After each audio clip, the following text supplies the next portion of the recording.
This is the Myriad 3.5mm eyepiece,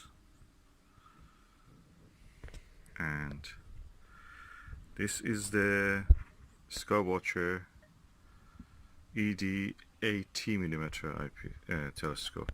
It's apochromatic or semi-apo, and we are ready now to look at a daylight view and test the eyepiece.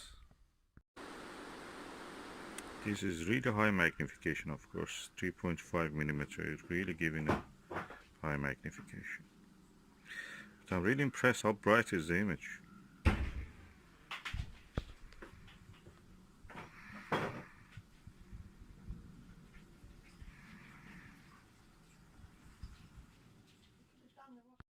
So this is the Pentax 3.5mm eyepiece. Let's see how it looks like looking through this.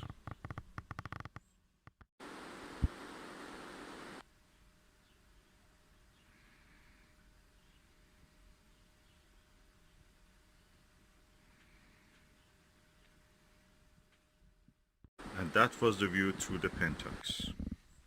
Which one I prefer? I think the Myriad gave me a better image. Surprise, surprise.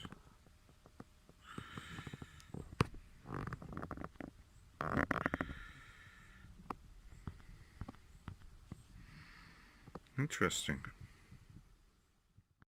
And now here I have a 3.2mm TMB Planetary 2 eyepiece. Let's see how it looks like from this eyepiece. The image is not as bright as the Pentax and the Myriad, but yet it's good, and the price difference just makes it really more pleasant. This is for £23, Myriad for £180, and Pentax 250. The Skywatcher 3.5mm 70 degrees eyepiece. Let's see how it will show. That was the way it looked from the TMB. That was the view through the Skywatcher 3.5mm SWA eyepiece. This is the 3.5mm Skywatcher SWA eyepiece.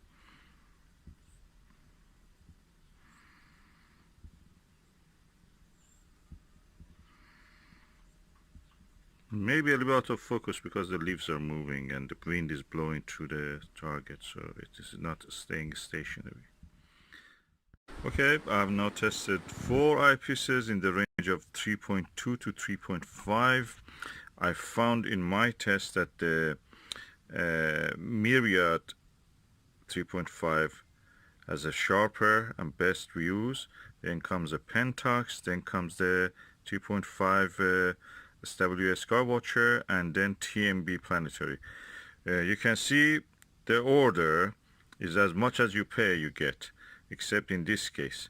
I think Pentax is similar to the Myriad. The only difference is that the weight of this is heavier.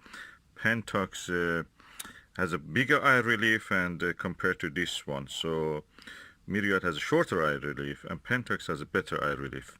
In other aspects, when I tested under the night sky, of course, I will maybe differ a little bit, but these two definitely are good value for money. This one you can buy for £23 to £30.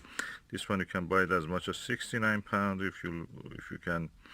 And these two, depending on the kind of telescope you use, you can pick either this or this. This one is good for Dobsonians because it gives you a larger field of view, so you don't need to, the target remains longer in view. You don't need to nudge the telescope all the time. 100-degree field of view. And this one is only 3.5mm, so 70 degrees, and that means it's good for any other telescope, including refractors, which are not Dobsonian. So you can use it yet there, but this gives you a better chance of observing without nudging the telescope if you are using untracked mount. So comfortable to rise up. It reminds me of my Panaview eyepiece. It exactly has the same build of the eye cup. So, oh, so nice. And the best way to test it is just use the telescope in the daylight. It's of course day. And I'm going to test it now. Just before going, I just want to show you this camera obscura effect. The telescope projecting the image on the cap.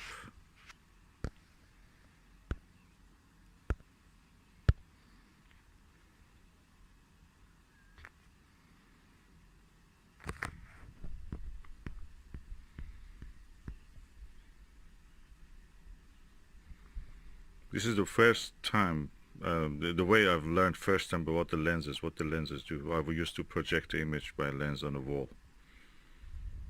Discovered it on my own.